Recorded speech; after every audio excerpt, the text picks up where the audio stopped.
A member of the Senate's Transportation Oversight Committee said this week that he hopes to effectively seal off the U.S. from vehicles made by Chinese automakers. U.S. Senator Bernie Moreno, an Ohio Republican, said during remarks ahead of the New York Auto Show that he would introduce a bill in the coming weeks to strengthen an existing ban on Chinese vehicles, Reuters reported. Rules finalized under the Biden administration early last year sought to prohibit Chinese automakers from selling passenger vehicles in the U.S., citing data privacy and national security concerns.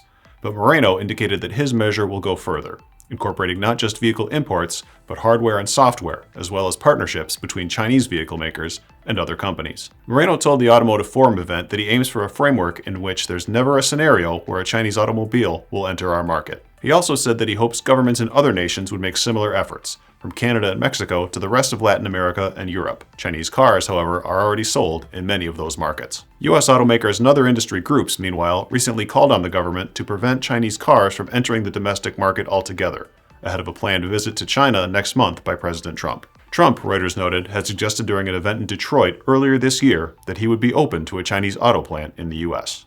I'm Andy Zoll. This is Manufacturing Now.